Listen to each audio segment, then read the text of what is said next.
Morning, everyone. So my name's Sam, Sam Shead. I'm a journalist with Business Insider. I was based in Berlin until fairly recently, and I've just moved back to London. I've been covering the whole kind of food delivery space for a while now, and Takeaway.com and also Delivery Hero, who should be here but aren't here for some reason. They're two very exciting companies in this space. Both are now huge. They're both unicorn companies. Why don't we start by just talking about Takeaway.com for a little bit? Why don't you describe what your service is, what it does, and kind of give us a feel for how big you guys are now? Actually, here in Germany, it's easy. We're Lieferando, so I guess most people know us by this name here in Germany. We are the largest food delivery website in terms of orders in Holland, Germany, Poland, Austria, and Belgium. And we process millions of orders on a monthly basis. And of course, our competitor is not here today, but that's a competitor that we face in Poland, Austria, and Germany. So if Delivery Hero were here, you wouldn't refer to them as your friend. They're an enemy, right? No, they're not an enemy. I have a lot of respect for people that have built something. If you look at Lukasz, who I hope is still going to be here later on. I remember this guy coming to Holland in 2013 because we're originally a Dutch company. And he drove from Cologne. And I remember we sat at a really awful restaurant. It was very chic, but I think it was almost a romantic dinner between me and Lukasz because there was nobody else in the room. And I remember him asking, or basically saying, look, I'm going to try to build a unicorn. And he said, do you think I can do that? And I said, well, it's hard, but perhaps you can. And actually he did. Now, then again, also I did it, so it can't be too difficult to do it, but that was what happened. So it's all very well kind of building the unicorn, raising the money and getting the valuation, but one of the big questions that's still being asked of food delivery companies is, can they become profitable? Can you talk to us about your kind of financials a little bit without giving too much away, and maybe kind of allude to which are the most profitable countries in Europe at the moment for food delivery companies? Well, I think if you look at the sector worldwide, there's only three countries that I'm aware of that produce tens of millions of EBITDA on a yearly basis. And then you're talking about the US, the UK, and Holland. There's many countries in which losses are made. There's a couple of countries in which a little bit of profit is made. We are profitable in Belgium, but not very profitable in Belgium. So that gets you back to the question, how do you become profitable as a food delivery website? And why, for instance, do we succeed in Holland? And why is it difficult for us to get there in Germany? Not impossible, but more difficult than Holland. That has a lot to do with the size of the businesses and the size of the local market, and of course your position also in the local market. Now, in most of the countries where you have these giant profitable companies, like Just Eat in the UK, for instance, they would have around 90% of the market in that country. When you have 90% of the market in a very large food delivery country, for instance, Holland is not a very large country, but Dutch people order a lot of food. Don't ask me why, it is just the case. So this is how you make money. Now, of course, in a country in which you have competition, it's already far more difficult because basically you split the pie. And in some countries, people don't order food at all. I mean, France is a large country, but not a lot of French people order food. It's just, I mean, if you compare it to the UK or to Germany, it's not in the culture in France to do so. Now, there are a couple of countries in the world where you can see how people would get to earning tens of millions in EBITDA. That would be, for instance, Brazil, Turkey. We believe we can do it in Germany and Poland, but there's also not too many countries in which this is possible. So it kind of feels like each food delivery company picks a country or two and really goes aggressive in that country and tries to own the market. So like Just Eat has the UK, you guys have the Netherlands down, Delivery Hero, Germany, and quite a few other countries. Is that the case? Do you kind of pick your battles and kind of settle there and just, or is it, you just want to compete everywhere as much as you can? Look, I want to set the record straight on Germany. Lieferando is actually almost twice the size of Pizza.de in terms of orders, so it's much bigger than Pizza.de. It's not profitable because Lieferando is smaller than a Dutch website. And of course, the country is much bigger than Holland. So you see that there's a lot of runway still in Germany. It is, if you look at these countries in which you have these operators, well, in most of the countries in which you have a large food delivery culture, in which people order a lot of food, there is also a big player, and that's quite logical, because of course, if you have a lot of, this offline space in which people have been ordering food for decades, it's very logical that some guy or some girl will start a food delivery website at some point in time.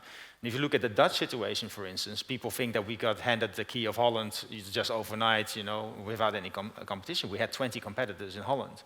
So you see that actually in those countries you have the bigger players, because those are the biggest markets. And if you go to, let's say, Pakistan or a country like that, there's just not a culture of food delivery. Fair enough. Why don't we talk a little bit about the future of food delivery? So at the moment, we see lots of people riding bikes and scooters around cities. In the future, are we going to see robots and drones dropping off our takeaways? Well, there's a double question there. We do logistics as well. We provide delivery here in Germany, for instance, for Vapiano and Nordsee. In Holland, we deliver for KFC, Burger King. That is a business that we like doing because it actually gets us new customers. As a business model, the 99% of the orders that we don't deliver ourselves, well, that's the greatest business model on earth, because you have repetition, and actually sending the orders to the restaurants is just sending a message. It's very cheap. The 1% in which we actually deliver, so the logistical business, that's the most horrible business on this globe. Okay. Why? Well, because you have to put somebody on a bike. So if I compare sending a message, which costs us 11 cents, to putting somebody on a bike, which costs us around 10 euros, obviously it's going to be much more difficult for us to make a profit on it. So it's very complex. But it is doable, potentially? I mean, do we have any companies that are putting people on bikes that are making money yet? We have Deliveroo in the UK who have that business model, and also Uber Eats and Amazon are also going down similar routes. Do you have high hopes for those companies, or do you think it's what you guys and Delivery Hero are doing that will ultimately prevail? No, look, we expect that 1% of the orders that we're doing logistically, that will turn profitable at some point in time. Okay. But you have to bear in mind, we made 35 million in profits in Holland last year, and that was with the portal business, not with the 1%. So the 1% is going to be profitable, but just mildly. And I think that's an important distinction that you have to make. So if you look at, for instance, Deliveroo, Uber Eats, and those kind of guys, we know that they are very loss-making. So I also don't think that's a secret. If you look at bankruptcies in the sector, you've had Take It Easy go bankrupt out of Belgium, you had Maple go bankrupt in the US. So there's a lot of companies actually that already went bankrupt. And the problem is that the model is basically the same as the portal business. You have repetition of orders, we get a customer, and the customer sticks with us for years and years, and orders and orders. And in this case, with the logistical business, you have a repetition of cost, not of EBITDA. So the bigger you get, the more expensive it gets for you. So coming back to the initial question about drones and robots, if we kind of manage to figure out how to make those really cheap, and the riders are phased out, is that how you make those companies profitable? Well, I have my private pilot license, and I think it's probably very dangerous to fly drones just through neighborhoods. Maybe at the moment, I agree, but in 10 years' time? Well, if one of these drones hits a kid, it's over, right? Yeah. How big a threat do you see the US tech giants like Uber and Amazon? I know they have a slightly different business model to you, but they have big wallets to invest a lot of money in this area. Do you see them as a risk to your business at all? We do see that. Well, you have to make a distinction. We don't think you can make money with this as a standalone business. So we don't think that the likes of Uber Eats are going to make a lot of money with it. But it's a different business. It's logistics as opposed to the bulk of what we do. That doesn't mean people aren't going to try and do it. There's a lot of investment in the sector because interest rates are low, so it's actually a lot of money flowing to this type of business. Will that continue? Well, that's the big question. I do not think that a company like Uber is going to be the one succeeding in this, because actually if you look at that company, they are losing ground on their basic service, the taxi service. So you would say, as the new CEO of Uber will be appointed at some point in time, that they need to focus on their core business rather than on self-driving cars, because I guess you can buy that from Mercedes or BMW at some point in time. It's probably cheaper. But also delivering food is good for your revenue because it grows very fast. Our logistical business grew with 1,000% last year. Well, it's great, but it's loss-making. So you would have to focus on that. If you look at, for instance, Amazon, it's a wholly different story, because for Amazon, this is an add-on marketing gimmick. It is nice for their customers to order food with Amazon. Amazon doesn't necessarily need to make money on it, and that makes it a bit different. But if you look at our company, for instance, we also provide delivery without delivery cost, and we also do not need to make money on it because we make money on the other service. So also we can sustain that for quite some time. Okay, we're going to take a few questions from the audience via Slido. Oh, do we have a delivery here? Come and join us. Woo!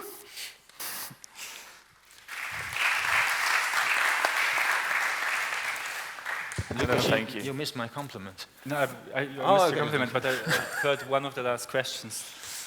So, Lukasz, you join us fresh from an IPO. Do you want to kind of just give us a quick overview as to how you think it went? I think it went well. Yeah, you're happy? Yeah, I am happy, yes. At least about the IPO. No, it went well. Also, congratulations to you, who did it much faster. Yeah, I didn't hear the praise. I think it was very, very successful. Yeah. And why don't you tell us kind of how life will change for you guys now as a public company? What's the difference? We will have less flexibility doing stuff. We will have to communicate longer term. So in fact, it wasn't the goal for us to go public too fast, yeah, because of it has some advantages, like mainly access to capital, obviously, but also has some disadvantages. You have to communicate much more what you do in advance. You're less flexible in changing your plans, and this and that. So in that respect, I think it was good timing because it allowed us to do some of the things that we did. Without having to explain them to too many people. For example, the own delivery model, I just came in when you discussed that question. Yeah, we could do that, and we could do Foodora, basically, whereas others had less flexibility. Takeaway also does it, just eat delayed it, and we love this business model. We agree that it's harder, yeah, but we love the value that it provides to the customer. Can you give us a kind of idea for how big you guys are now in terms of number of employees, number of markets that you're in, valuation, that kind of thing? So last year, 2016, we delivered 200 million meals. This year it will be close to 300 employees. I have to admit, I don't even know, because it also changes, and the question is like, who is counted as an employee or not? So this is a number that I don't even have off the top of my head. Yeah. Okay. But the other thing is like what changed is also important. We don't see the IPO as the goal. It's really, and I'm not saying this because of everybody saying it. You really feel it in the company. It's a milestone reached, and now the game really starts.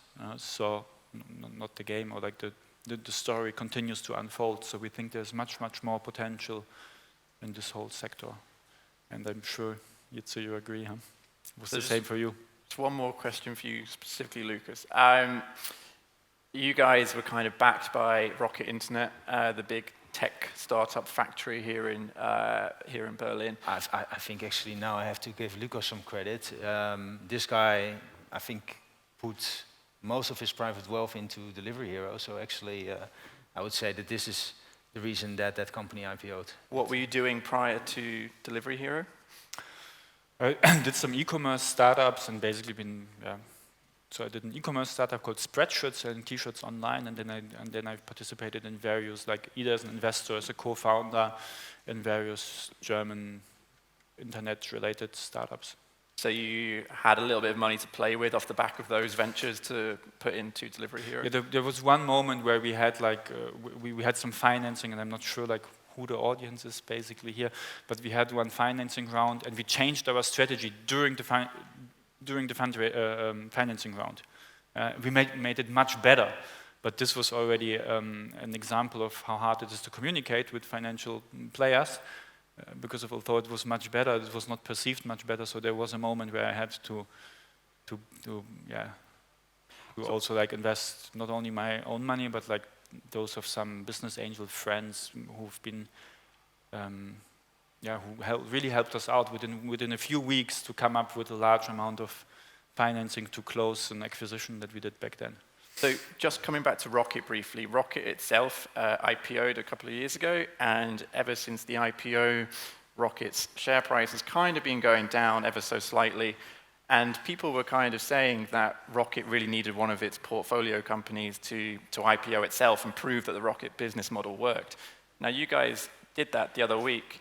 And then Rocket's share price didn't really do anything. It sort of, if anything, went down slightly, I think. Just wondering if you had any thoughts on why, investors in the market didn't react positively to your IPO. Because of, I mean, for us they did, for Rocket they didn't. Yeah. I think Rocket is a very unique thing in the financial world or in the business world, and it's hard to grasp, yeah. So, and it seems that at this point investors don't trust them.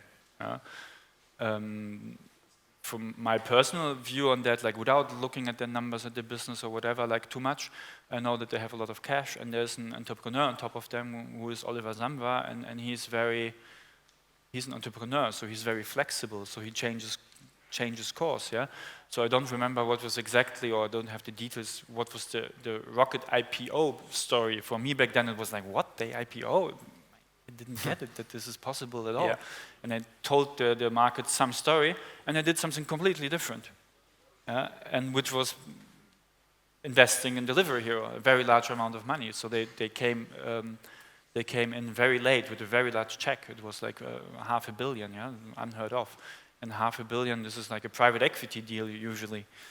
And private equity has certain standards how they do it. So it was a super smart deal for Rocket. It was but also very unusual, and I think it makes the financial markets unsure.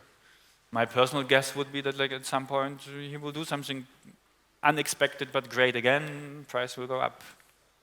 Did you get a lot of help from Ollie while building Delivery Hero into what it is today? What? Did you get a lot of help from Ollie? Was he personally involved in?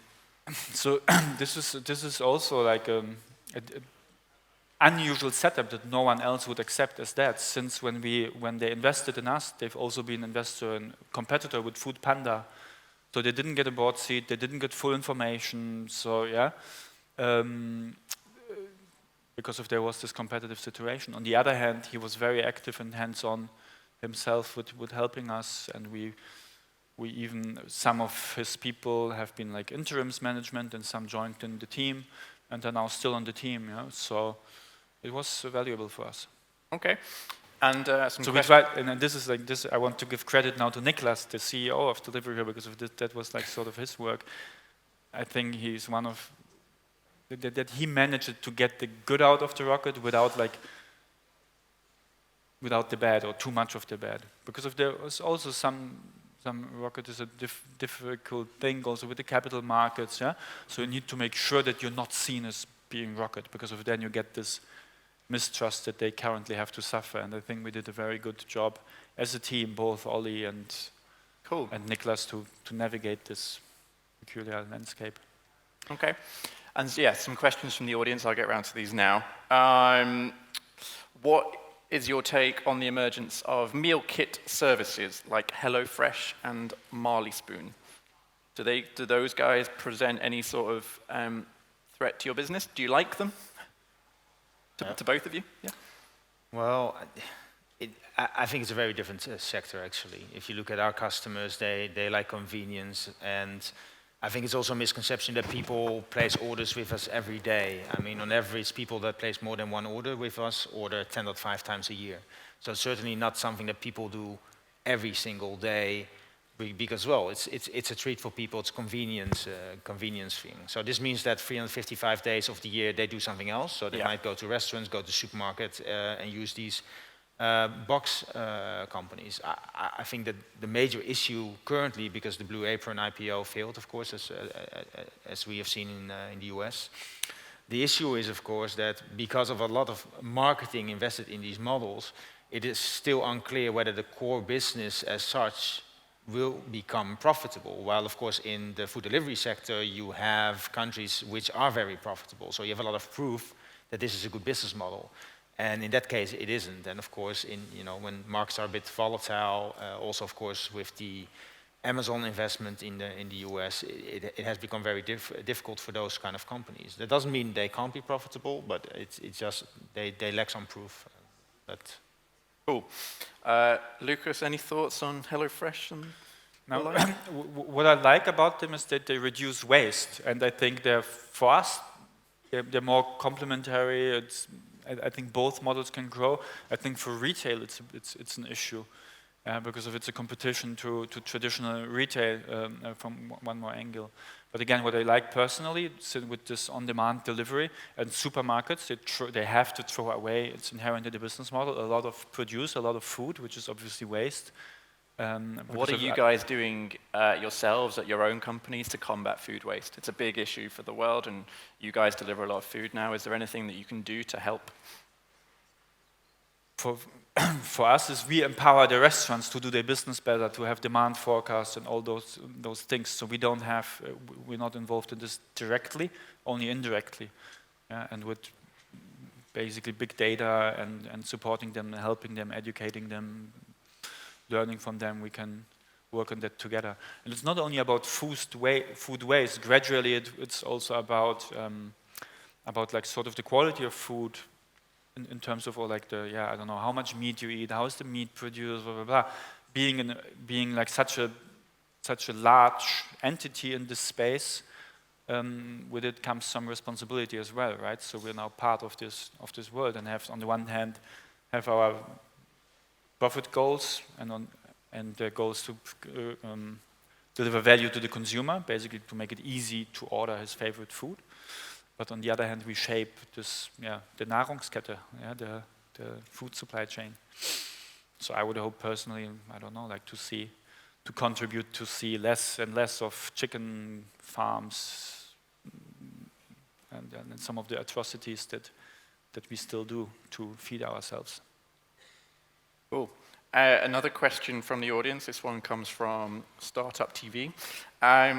Do you see yourselves going into different directions, such as Meals on Wheels, or are there any other avenues that you're exploring beyond the traditional takeaway model that you have at the moment?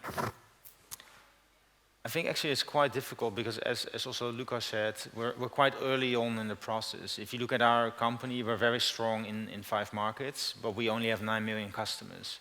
And we know that of the 155 million people that live in those countries, about 70% orders food. So you can imagine we have quite a runway still to get to all these people. And sometimes people ask us, okay, so how is it possible that there's so many people not on your website yet? Well, they're still using the phone. And people sometimes don't understand that, but also the majority of the restaurants in Germany, the delivery restaurants, aren't even signed up with a platform. So there's a lot of work that still needs to be done.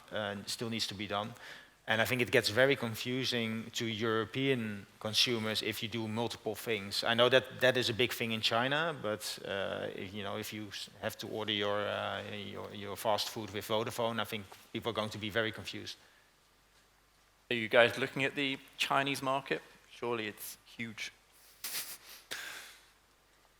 We've been active in the Chinese market at some point with Delivery Hero, and we lost, and we left the market with a bloody nose, as you would say in German, with einer blutigen Nase, because of like how they I mean, it's a totally different game that they play there.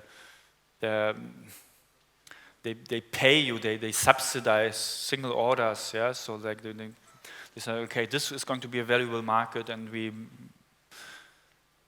invest amazing amounts of money. Like, I mean, like even us here in Europe, they tell us like, oh, you're burning so much money, you're crazy. It's tens of millions a month, and there's sometimes hundreds of millions, or like high double digits of millions a month, and it's a very different market. Okay, I think we have to wrap it up there, guys, but thank you very much for coming today, and hope everyone enjoys the rest of the conference. Thank you. Thank you.